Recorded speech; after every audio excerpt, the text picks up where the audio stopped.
ነው አስረው የሚያቆዩት? አላውቅም ዳጣ 48 ሰዓት ስለሞላው ግዴታ ይከሱታል። አክስቴ እንደሞተች ወይም ደግሞ እንደጠፋች ማስረጃ ማቅረብ አለባቸው። እሺ አንቺስ ምን ላይ ደረሽ? ስልኩን ተቀብያለሁ። ሪፖርት የተደረገበት ስልክ ተቀብያለሁ። ከምሽ ነው? አዎ የምሬ ነው።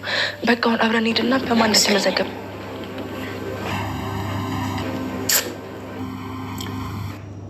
ንጋጌዎች መሰረት የወንጀል ምርመራ ለማስተጓጎል ወይም ደግሞ ፍትህ ለማጠመም ሲባል ማንኛውንም መረጃ መሰረዝ፣ መደበቅም ሆነ ሀሰተኛ መረጃ ማዘጋጀት በሕግ ፊት ያስቀጣል። አዝናለሁ፣ ልሰጥሽ አልችልም። ይህን የማታደርገው ከሆነ ክስ መሰረትብሃለሁ። ለዚህ ከሆነ ሕጉን ማታቆም የምልክ ቁጥሩን ስላልሰጠሁሽ ነው የምትቀሺ? ለአባቴ ስለሆነ ማትሰጠኝ ለሌላ አቃቤ ግን ትሰጣለህ። ስለዚህ ለእኔ ስጠኝና ልመርምር። ለአባቴ ስለሆነ ማትሰጠኝ ለሌላ አቃቤ ግን ትሰጣለህ። ስለዚህ ለእኔ ስጠኝና ልመርምር። ኦኬ በቃ እልክልሻለሁ። እና ታዲያ ምን እንስራ? ትምህርት ቤት የለ የት እንሄዳለን? አየሻ ውሃ፣ እኛ ስራ ስናጣ መጥፎ ነገር ብቻ ነው ወደ አእምሮችን የሚመጣው።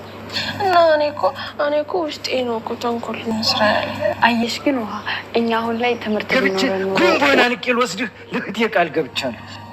ዋቻ ተው በቃ እኔ አንዴ የተሳሳትኩ በቃ በሰው ሀገር ለምን ይቅር አትለኝም? በቃ ይቅር በለኝ በቃ። ያችን እናቷም ወንድ አልወለደችም፣ እኔም ደግሞ ለእህቴ ወንድም አይደለሁም ማለት አራቻ ረጋ በለ ተው ተረጋጋ። አገረ ገብተህ ያስወለድካትን እህቴን ትጦራታለህ። ያንተን ልጅ ታቅፋ ማትቀር ልገድለች። እማዬ አክስቴ ራሷ ጠፍታ ሪፖርት አድርጋ ነው አባዬን ያሳሰረችው። እስኪ ይሁን ብቻ መዲ በህይወት ትኖር። ይሄ ነገር ሰላም ውድ የቱርሳና ሰዎች እንዴት ናችሁ? ሰላም ናችሁ? ያለው እግዚአብሔር ይመስገን ይጋው ሰላም ነው። ዛሬ እንግዲህ በአዲስ ቪዲዮ ካችናል። ላይክ ሰብስክራይብ ማድረጋችሁ እንዳትረሱ ውድ ቤተሰቦች።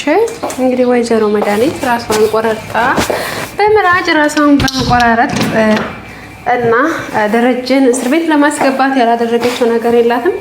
እንግዲህ እስር ቤት ደረጀም በመድኃኒት እንገድልሃል በመባል እስር ቤት ሄደዋል ማለት ነው። እስር ቤት ታስሯል ማለት ነው። እስካሁን በሚገርም ሁኔታ እስር ቤት ነው ያለው። እሱም እንግዲህ ሊወጣ አልቻለም። በጥርጣሬ ገና ገልሃል ተብሎ ተጠርጥሮ እስር ቤት ነው ያስገባቸው ማለት ነው። እንግዲህ እጇን ቆራርጣ ምላጯን ይዛው ጥላ ዳጣ ግን ተዋለች ምላጩንም። እሷም እንግዲህ እንደዛ ባደረገችው ሰዓት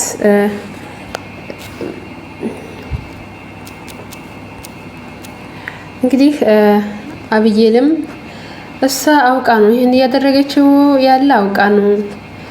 አባዬ እንደዛ አያደርግም። ያደረገችው ነገር በጣም ከባድ ነው።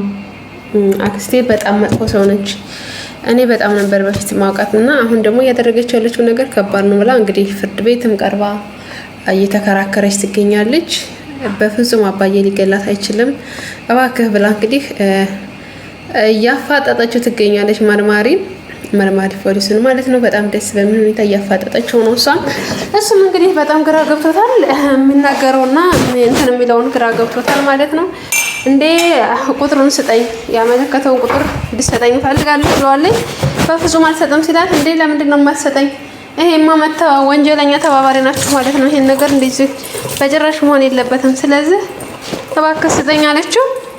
እሺ በቃ ብሎ እሰጥሻለሁ አላት ማለት ነው። በሚገርም ሁኔታ እንግዲህ እሺ እሰጥሻለሁ ብሎ ቃል ገብቶላታል።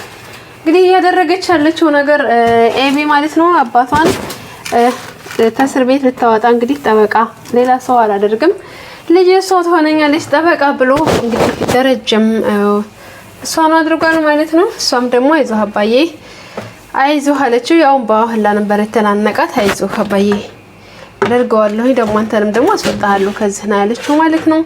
እንግዲህ ደረጀም እሺ ልጄ እኔ በልጄ ኮራለሁ ይብሏል። ማርቲም እንግዲህ እንደ ይሄ ነገር አይሆንም ደረጀ ይሄ ነገር አይሆንም እባክህ፣ ስለዚህ እባክህ ሌላ ሰው ለምን አንቀጥርም ነበር ያለችው። በፍጹም ሌላ ሰው ነው አልፈልግም፣ እሷ እያለች ሌላ ሰው አልፈልግም ነው ያለው ማለት ነው። እንግዲህ እንደዛ ሲላት እሺ በቃ ብላ ተቀብላለች ማለት ነው። ሌላ ሰው በፍጹም አልፈልግም ልጄ እያለች ነው ያለው። እንግዲህ እንደዛ ስትለው እሺ ብላ ትላለች። አባዬ እኮ እንደዛ አለኝ ስትለው እንዴ ማርቲም በነገራችን ላይ እባክህ ደረጀ ሌላ ሰው የሚያውቅ በብራችን ብንቀጥል ይሻላል ነበር። አይ እኔ ኤቢን አውቃታለሁ፣ ጀግና ልጅ ናት። ስለዚህ ኤቢ ደግሞ ለኔ ታድርጋለች። ለኔ ለአባቷ ሌላ ጠበቃም አያስፈልግም። እሷ ደግሞ ጎበዝ ናት፣ ኮራባታለሁ በልጄ ብሎ ይላታል ማለት ነው።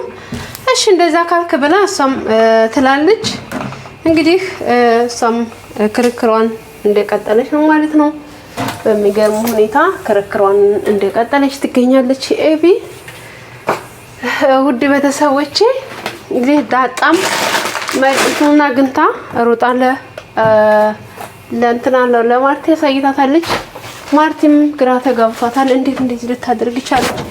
እንዴት መላጭ እንዴት ራሷን በዚህ ሁኔታ እንደዚህ ታደርጋለች ብላ ትላለች። ማርቲም ያው ታውቃላችሁ እሷ እንግዲህ እንደዚህ ያደረገችበት ምክንያት ደረጀን እስር ቤት ለማስገባት ነው። እንግዲህ ደረጀ ደግሞ በንዴት ስለተናገራትና ያለውን ነገር አይ እንደዚህ አይሆንም ብሎ ስላላት ያችን በቃ ለመበቀል ስለሆነ እያደረገች ያለችው በቃ እንደዛ አድርጋለች ማለት ነው። እንትናም ደግሞ ማርቲን ግራ ተጋብቷታለች። እንደዚህ ልታደርግ ቻለች? ቆይ ደረጀ ምንድነው እየተካሄደ ያለው? እና ዛሬ እስር ቤት ልታደር አለችው። ችግር የለውም ማርቲዬ ምንም አትጨናነቂ። ቆይ አንተ ምን ዝተህባት ነው ይሄን ያህል እስር ቤት የሚያሰለፉት? ምን ዝተህባት ነው አለችው። አይ ማርቲዬ ዝችባት አይደለም ማርቲዬ፣ እኔ በዛ በሰዓቱ ቤተሰቤን ስለምትበጠብጥ ብቻ ስለተናገርኳት በቃ በዛው ለምን ትናገረኛለህ ብላ ስትለኝ ዝችባታለሁ። ዳጣ ምንም እያለች ስትረብሽ ስለዚህ ለዛ ነው እንጂ እኔ ምንም ያደረኳት እንደዚህ እሷን የሚጎዳ ወይም ደግሞ እሷን እንትን አድርጌባት አይደለም ይላል እንግዲህ ደረጀ። እሺ በቃ እንደዛ ከሆነ እሺ በቃ ግን ለምን እንደዚህ ሆነ ብላ ማርቲም ትላለች ማለት ነው። አይ ማርቲዬ ይሄን አደረኳት ሌላው ደግሞ ይቆይሽ ይላታል። እሺ በቃ እንደዛ ከሆነ እሺ ብላ ትላለች ማለት ነው። ማርቲም ግራ ይጋባታል።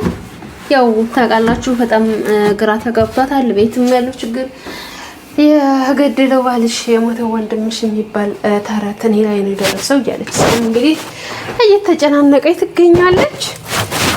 ያለችበት ሁኔታ እንግዲህ በጭንቀት ውስጥ ነው ያለችው። እንደዚህ የሆነው ነገር ሁሉ ነገሩ በጣም እየጨናነቃት ያለው ውድ ቤተሰቦቼ እንግዲህ ዳጣም አባዬ እንዴት ነው እያለች ትጠይቃታለች። አባዬ በጣም ከባድ ውስጥ ነው ያለው ብላ ትላታለች ማለት ነው።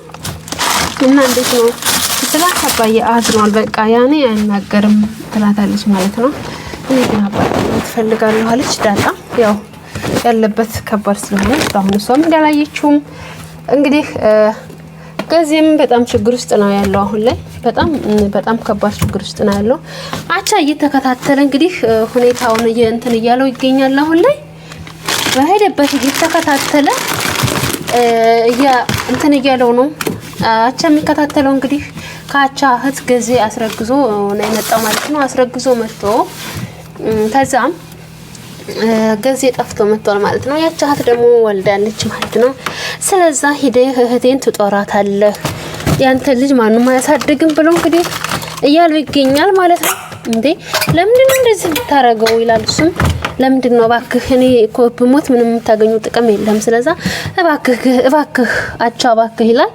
ገዜም እንግዲህ ፈርቷል፣ በጣም ተጨንቋል። ለማርቲም ይነግራታል። ማርቲዬ እባክሽ ያለውበት ሁኔታ በጣም ከባድ ነው ይላታል። በቃ አቻ አይዞህ ምንድነው ገዜ ምንድነው የተፈጠረው ነገር ስትለው አይዝም ይመጣልና በቃ በጣም እያስፈራራኝ ነው ይላል። አይዞህ ምንም እንዳትፈራ ትለዋለች። እሷም ግራ ይገብቶታል እሱ ማለት ነው። ያለበት ሁኔታ በጣም ትንሽ የሚያጨናንቅና የሚያደናግጥ ውስጥ ገብቷል ማለት ነው። የሚያደናግጥ ውስጥ ነው ያለበት ሁኔታ። በጣም ትንሽ ከበድ ያለ ነገር ነው የገጠመው። እሺ በቃ ለፖሊስ እንጠቁማለን ምንም አይነት ግን ትናገራለህ ያለና ምን ትናገራለህ ስትለው አይ ትዬማ አይነገር ነው እባክሽ ትይላ በፍጹም እንደዛ ማለት የለም ሁሉንም ነገር ፖሊስ አውቆት እንትን ማለት አለብን ትለዋለች። እንግዲህ እሱም ተጨናንቋል። ፖሊስም እንዲያውቅበት አልፈለግም። እንግዲህ ልዩቱም እሺ ስላለችው አሁን ላይ በቃ ይሄ ነገር እንዴት ነው እየተፈጠረ ያለው? እኔ እሷ እሺ ስላለችኝ አሁን ደግሞ እንደዚህ አይነት ነገር መጣብኝ እያለ በጣም ነው ጭንቀት ላይ ውስጥ ያለበት ውስጥ በጣም ከባድ ቤተሰቦች በቀጣይ ቪዲዮ እስከምንገናኝ ላይክ፣ ሰብስክራይብ ያደርጋችሁ ተስፋ ነው።